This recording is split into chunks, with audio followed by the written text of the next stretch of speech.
언더독으로 여겨지는 도르트문트지만 여러 지표에서 좋은 기록을 보이고 있습니다.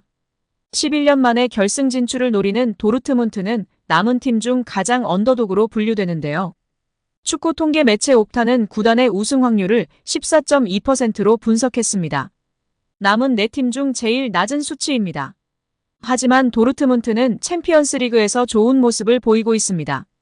유럽 통계 매체 트랜스퍼마크트는 도르트문트가 기록하고 있는 여러 상위 지표들을 공개했습니다. 먼저 태클 부분입니다. UCL에서 가장 많은 태클을 성공시킨 선수는 마츠 훈멜스입니다. 그는 10경기에서 총 41번의 태클을 기록하고 있습니다. 올해 35살로 노장이지만 이번 시즌 UCL뿐만 아니라 리그에서도 좋은 수비를 보여주고 있습니다. 3위에는 니코 슐로터백이 이름을 올렸습니다. 골문을 지키는 골키퍼도 든든합니다. 도르트문트의 골키퍼 그레고리 코벨은 이번 시즌 UCL에서 34번의 선방을 보이고 있습니다. 얀 오블락에 이어서 2위 기록인데요. 오블락이 8강에서 탈락했기 때문에 이제 코벨이 1위로 올라설 것으로 예측됩니다. 도르트문트의 에딘 테르지치 감독은 우리가 가장 적은 경험을 가지고 있을지 몰라도 가장 승리를 갈망하고 있다라며 4강전 최선을 다할 것을 다짐했습니다. 도르트문트가 11년 만에 UCL 정상을 향할 수 있을지 귀추가 주목받고 있는데요. 1차전 홈 경기에서 파리 생제르맹을 잡아내며 첫 단추를 잘 낀 것 같습니다. AI 인공지능 은 4강 팀들의 우승 확률을 어떻게 볼까요? 자세한 내용 함께 살펴보겠습니다.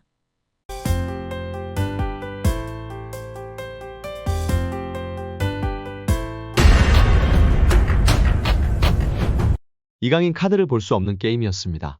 2일 오전 4시 독일 도르트문트에 위치한 지그날 이두나 파르크에서 챔피언스리그 4강 1차 보루시아 도르트문트와 파리 생제르맹전이 벌어졌습니다. 경기 결과는 1대0 도르트문트의 승리였습니다. 도르트문트는 전반 36분 니클라스 필크루크가 터뜨린 골을 끝까지 잘 지켜냈습니다.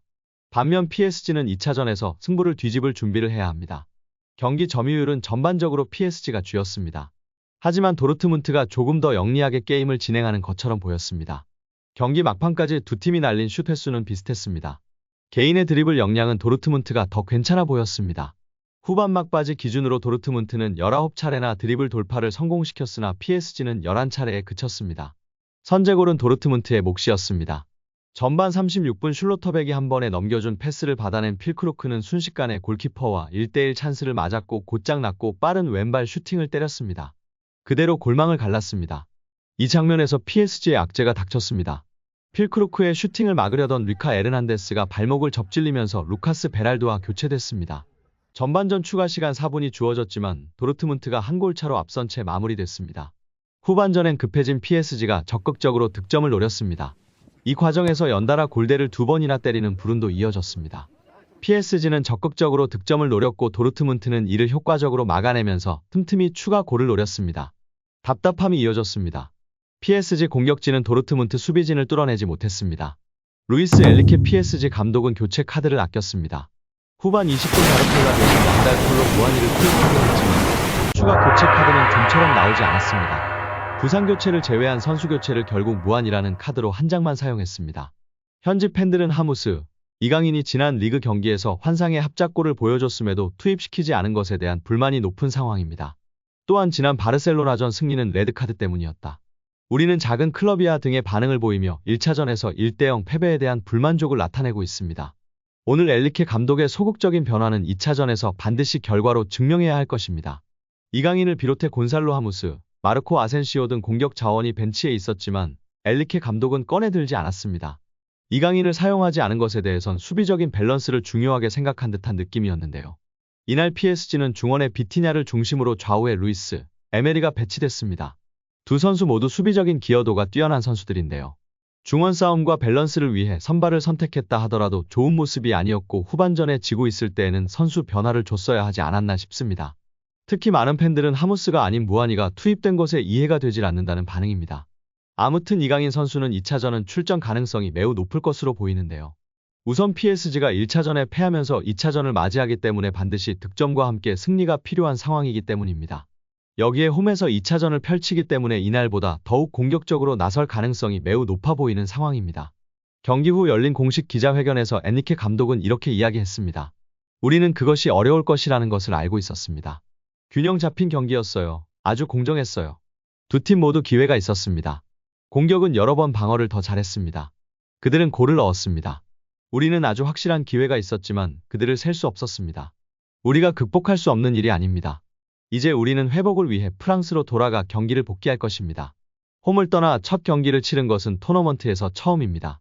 보루시아 도르트문트가 홈을 떠나 복귀전을 치르는 것은 이번이 처음입니다. 오늘도 3,000명의 서포터즈들이 응원가를 멈추지 않고 있습니다. 지더라도 파리에서 파티를 열 예정입니다. 경기 전, 경기 중, 경기 후가 되어야 합니다.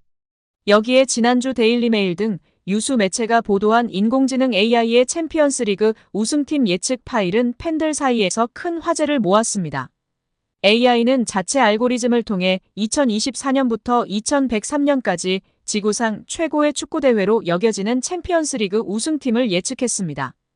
이변이 속출하는 축구 경기, 축구대회를 예측한다는 것이 여간 쉬운 일이 아니지만 팬들은 혹시나 우리 팀이 있을까 하는 마음에 이 AI의 파일을 관심있게 지켜봤습니다. AI는 손흥민 소속팀 토트넘의 경우 꼭 10년 뒤인 2034년에 우승할 수 있다고 내다봤습니다. 2034년이면 올해 32인 캡틴 손흥민이 42이 됩니다. 아무리 이번 여름 장기 재계약을 맺더라도 부록이 넘은 나이까지 유럽 최정상 레벨에 머물기는 불가능에 가깝습니다. 바꿔 말하면 AI는 토트넘이 현재 멤버로는 당장 빅이어를 들지 못할 것이라고 예측했습니다. 이 AI 예측에 따르면 그나마 우승 가능성이 있는 한국인 선수는 괴물 센터백 김민재입니다. 위네는 2026년 예상 우승팀에 이름을 올렸습니다. 천재 미드필더 이강인이 몸담은 파리 생제르맹은 이강인이 33이 되는 2033년, 더 코리안 가이 황희찬이 뛰는 울버햄턴은 2042년에 우승을 할 것이라고 전망했습니다. 아무리 AI의 시대가 도래했다고 하더라도 신뢰도는 살펴볼 필요가 있는데요. 우선 당장 이번 시즌부터 예측이 틀렸습니다. AI는 올해 우승팀으로 바르셀로나를 지목했습니다.